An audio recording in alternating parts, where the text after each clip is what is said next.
Hi everybody, it's Annabelle and welcome back to my channel. In today's video I wanted to give you a quick tour of some of the orchids that are flowering right now. I wanted to do this more in like a grow room tour type of a way because honestly my filming area is upstairs and some of these phals, I just know if I take them upstairs I will break the spikes off. As I'm talking you're probably going to hear the Quaker parrots joining in. Hopefully that's okay and not too disrupting. They just get a bit excited when I'm kind of in and talking around the grow room. So with that said, let's just get into it and have a look at some of the phals in bloom right now. So a lot of my phals, the summer bloomers are still blooming for summer, but when I moved the winter flowering Phalaenopsis over to the new orchid room, they all initiated spikes straight away, and I believe this is because of the large day-night temperature differentials that I was getting during summer. They all initiated spikes, so I'm going to get a flush of early spikes from those guys. So the first of the summer blooming phals that we're going to look at is the Phalaenopsis Bellina alba crossed with Tetraspis C1. This one has so many blooms, it's super exciting. They are just starting to fade, but I did film this a couple of days ago when it was in full bloom. We have 7 spikes on the orchid, so it's just looking absolutely fantastic. More buds to come. And on Instagram in my community tab, I posted a couple of images saying who should I pollinate this guy with, because I'm looking to play around with this because it's just such a beautiful, beautiful orchid. It seems such a shame not to, since I'm getting into flasking and that sort of thing. So it has a slight mild citrusy fragrance. I did feature this on my kind of more spotlight type bloom video that I did earlier in the month. It's just an absolutely gorgeous orchid. So that's the Phalaenopsis Bellina alba crossed with Tetraspis C1. Next, just going to move over to one of my complex hybrid phals, which is flowering off 2 old spikes while also producing, get through all these spikes, another spike here in the background which is heading off in a different direction, unfortunately. Because of the way I've got these situated, they are difficult to control because they're all trying to go up towards the window at the back, the spikes, although we do have a few like branching at the front here. This Phalaenopsis, just a no ID white Phalaenopsis. It's really difficult to tell with complex hybrid Phalaenopsis which are purchased without IDs, but looking at this flower, I think it's possibly heavily influenced by the Phalaenopsis amabilis species, which has a very large flower count, white flowers with the kind of yellow spotting around the lip. So just looking at it, I'm kind of guessing that that species may be heavily involved in the parentage. It's a really pretty white Phalaenopsis, nothing massively special, but I think the simplicity of white Phalaenopsis and the ability they have to create huge bloom displays is what makes them so interesting. Maybe not unique, but among other orchids this is kind of a classic, isn't it? So it's got 3 spikes at the moment. It's kept the old spikes, it's blooming off new branches from old spikes. I can show you. Plus we've got the new spike on the way, so we're going to have 3 lots of flowerings. Looking really good. That's a big white floofy Phalaenopsis. Next spiking we have my Phalaenopsis Happy Fancer. Absolutely gorgeous, mild kind of floral fragrance from it and a nice yellow that doesn't fade with a beautiful contrasting lip. It's just a really beautiful orchid. It always produces massive bloom displays. It'll produce 3 or 4 spikes at once. At the moment we've only got 3. I think last time I had 4, but it is also carrying a seed pod from the last time it bloomed. So this is Phalaenopsis Happy Fancer crossed to pollen from Violacea alba. So this was done back in May. So I think that this is going to be ready for soon for green pod harvesting, possibly. So I've made up some flasks ready for that. So that is the Phalaenopsis Happy Fancer. As you can see, we've got rather a lot of Phalaenopsis spikes going on at the moment. It's kind of a forest of spikes. One that's actually flowering, which I want to show you, is right at the back there. So let me grab it out. that wasn't particularly easy because this orchid is a massive root producer and it had roots like under everybody else's pots and everything. So this is a no ID Phalaenopsis that I picked up quite a long time ago. It produces branching flower displays. It's very beautiful, and at the moment it has 4 spikes that it's made this year. So it made these very recently. So let's take a closer look at the flowers. So they're just really, really beautiful. Really interesting shape to them, and I love how they're kind of fringed with this yellow bordering on the pinkish purple. I think they're just so interesting and pretty. It's just a very pretty Phalaenopsis, and it's very vigorous and hardworking, and did very well in Sem-hydro for me.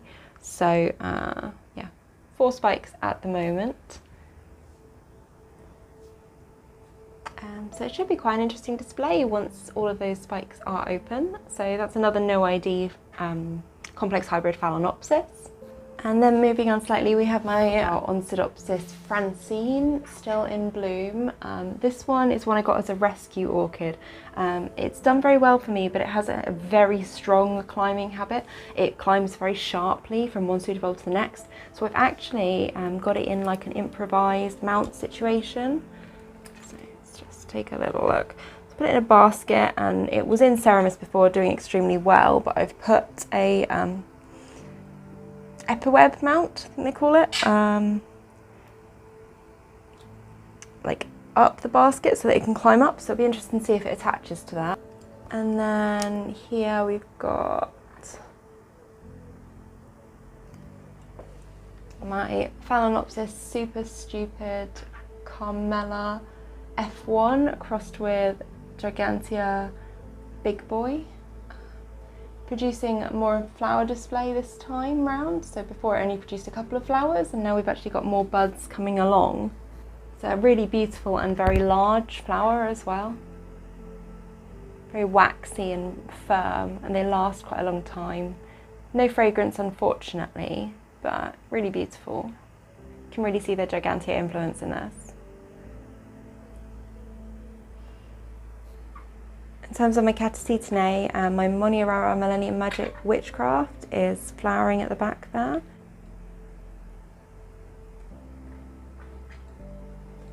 And I missed the flowers on Cleisocentron Pierre Curie crossed with Caulocattleya expansum at the back there. I'll put a picture up on screen of what they look like. They're very big, only a couple of flowers, but the Caulocattleya have all done very well this year. One thing I would say is I did struggle hugely with spider mites with them. It was a real struggle. I think next year I might put them outside in a cheap little greenhouse that I can just hose them down every day in, because the only way I got on top of this towards the end of the season was actually taking them and putting them in the shower. The neem oil, I love neem oil, but because of my highlight situation in the conservatory and the fact that I've had leaf damage on Caulocattleya before, I was a bit limited with how I could use it. A few of my Caulocattleya have stayed clean, the ones that have produced growth like later in the season. But yeah, just in general, it was a bit of a struggle this year with the Caulocattleya. And then something else that's spiking at the moment is my Oncidium Sharry baby. Very long spike. Sharry is here. Done really well. Got 2 spikes coming on her. And then behind, things are a little bit varied, but this is my beautiful Paphiopedilum American hybrid, and I think it might have self-pollinated last time, but I definitely don't want more of them. So I like it, but I just don't like the flowers that much. I love it as for a foliage plant though. It's like absolutely gorgeous. I'll link the repot of this one up in the corner and down below. It's really beautiful, really reliably flowers for me as we approach autumn. No ID Inca Oncidium still blooming there. Everything's a little bit lost back here. Got my Renantanda Giganteas here. They've done very well. I am going to have to pop them onto heat mats or move them, I think, along with the Dimorphorus lowii. There are some things that are very temperature sensitive, and the Renantanda Giganteas are one of them. So as the weather starts to get cooler, I will be heating this conservatory, but yeah, I'm just not I'm not happy. These guys have always lived on heat mats during winter, so I am going to bring a heat mat out just for a few of them, just to boost that temperature around the root zone even more. This Vanda is still in bloom, which is the Mimi Palmer crossed with Pine River Pink. It's lasted so well. I did try and pollinate a few of them. I think it's a sterile hybrid, but it's really beautiful. Fragrant if you stick your nose in it, but it's not massively noticeable. It's like a honeysuckle type fragrance that probably comes through from the Mimi Palmer. Yeah, really beautiful flowers.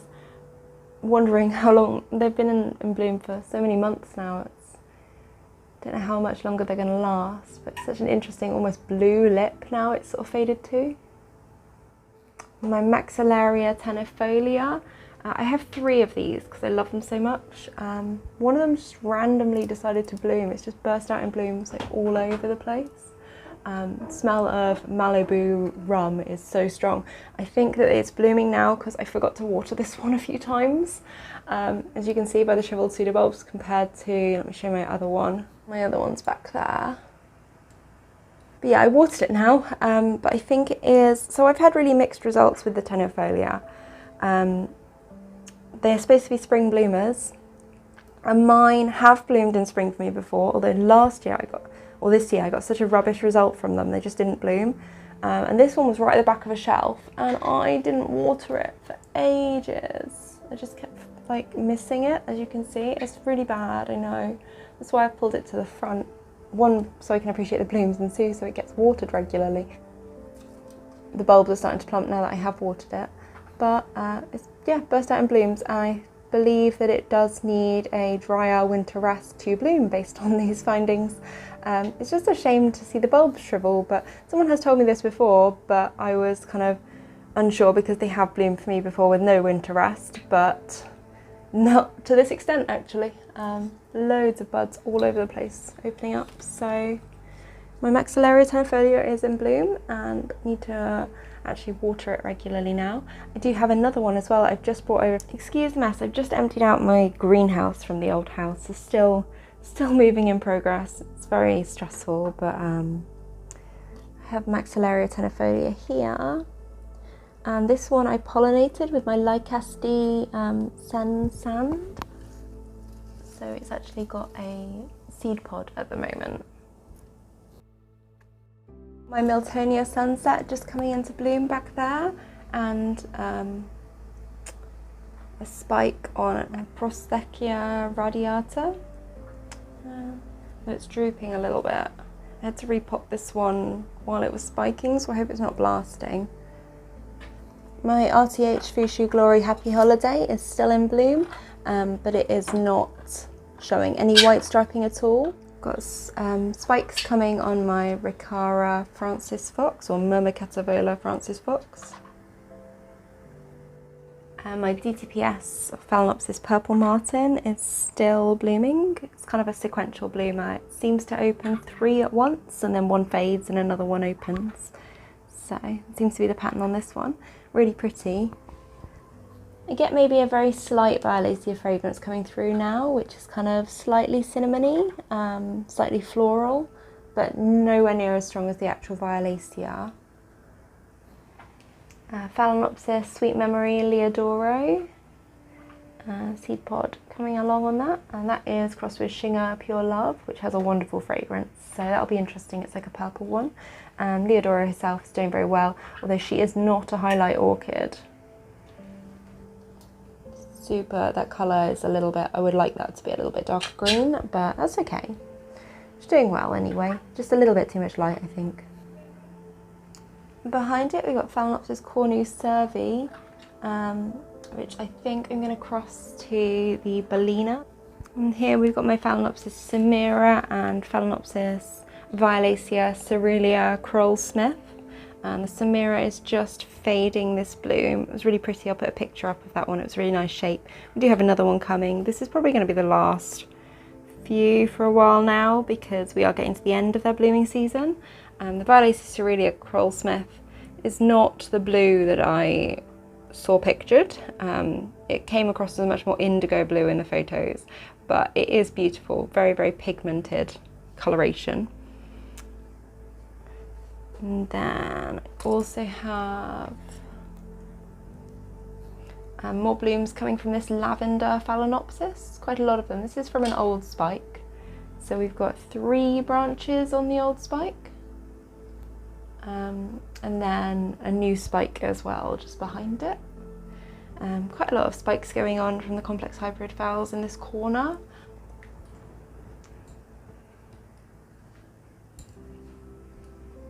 More coming kind of this way. So they're all doing well. My Angraecum leonis is just finishing up blooming. I did try and pollinate it with my Lady Lisa, but it didn't take. So I've put some footage up on screen of when that was more in full bloom, but it just blooms so often. The leonis is such a vigorous bloomer.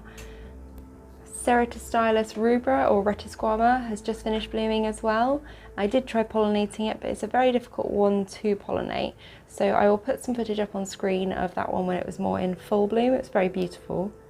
It's a really beautiful, sharp, bright, warm orange that I just think is beautiful, very tangerine-y. It's just a beautiful orchid and I absolutely love it, and it's very sparkly and shimmery with the blooms. And then we have my Caulocattleya chantilly lace twinkle, and she is pregnant with my Guttata crossed with Velutina, which I thought would be an interesting cross, and that is swelling up, so I think that has taken. The cross the other way around didn't take. I've got 2 spikes on it, and this one is just 1 bud coming from a smaller new growth. It made 2 directions of growth this year, and this is the larger. I seem to be able to get 3 blooms at a maximum from 1 spike just at the moment with the size of the plant and the maturity, but hopefully as it gets bigger I'll be able to get more from it. And then my Renantanda Heiko Greffier is still blooming, really, really wonderful blooms, so just find them so beautiful. They fade to this kind of more yellowy coloration over time from what was pictured at the last kind of time I filmed them. More Phalaenopsis spikes coming along, all no IDs. Got 2 Phalaenopsis that are the ones that I potted in, some in Sem-hydro and some in Organic Media. They're both blooming. And also this really deep purple one, it's really pretty. And that one I actually repotted in the repot that I did the Q&A in with you guys.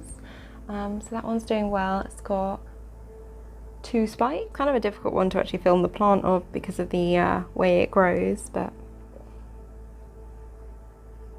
spikes and buds coming. My Macodes petola here is blooming, but not one that you would buy for the flowers, I think.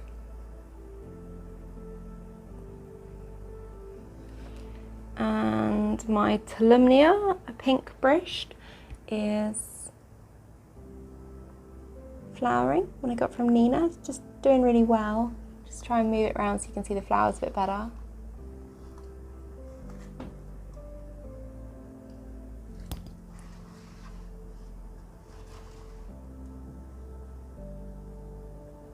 They're just so beautiful, and I have tried crossing this with Sotoanum. I know the cross is possible. Not sure if that's going to do anything or not, but I thought it was worth a try.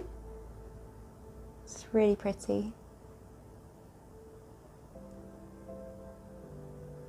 And Tolumnias are sequential bloomers in that they'll keep their old spikes and rebloom from it.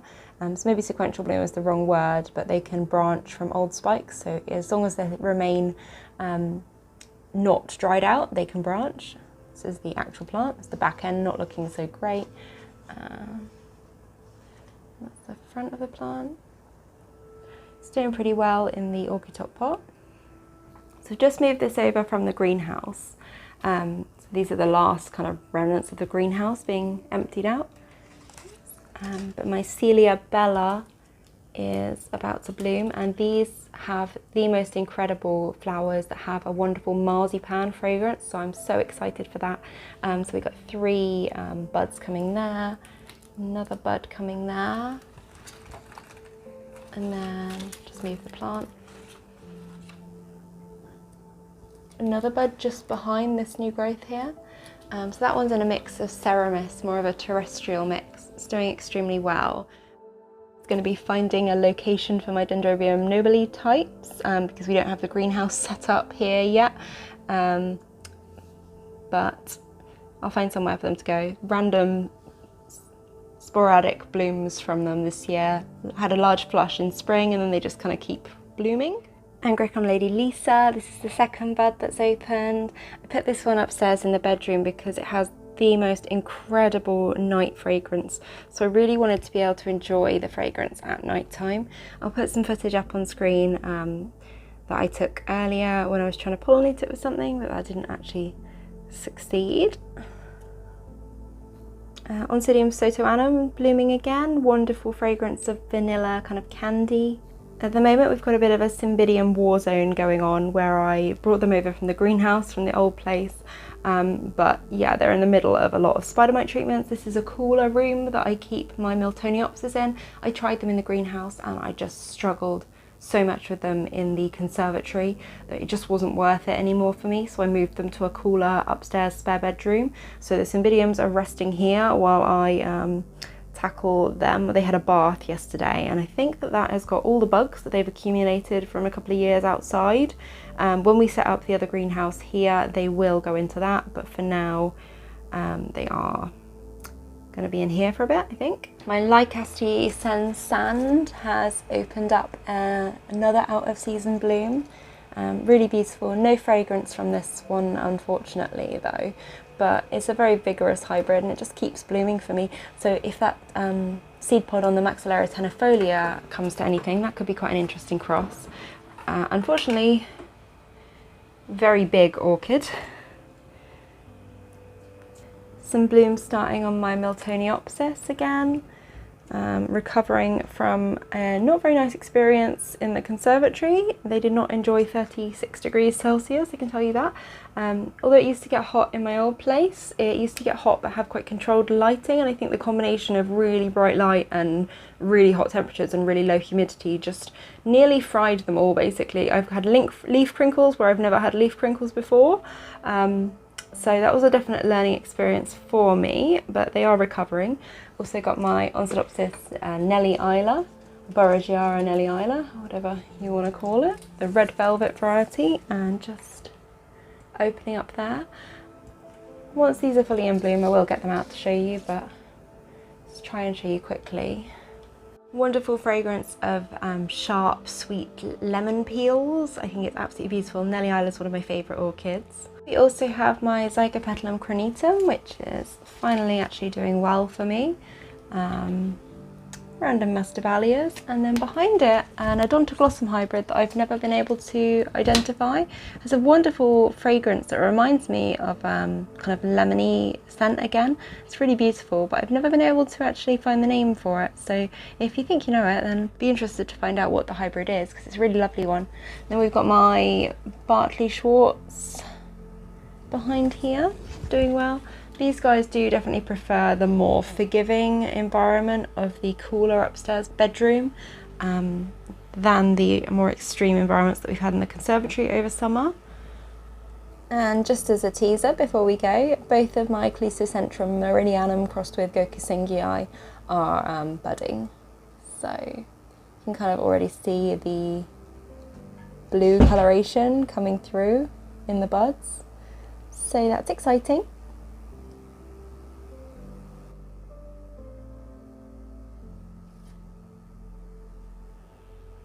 I can't believe I forgot to show you this guy. This is Phalaenopsis Sue's Glad Kid Blue, with more blooms open than when I did the spotlight video.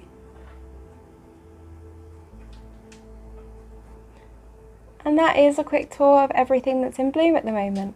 I hope you enjoyed this video and updates, and thank you so much for watching today. If you did enjoy this video, don't forget to give it a like or subscribe to my channel for more regular orchid updates, and I'll see you guys all later. Bye!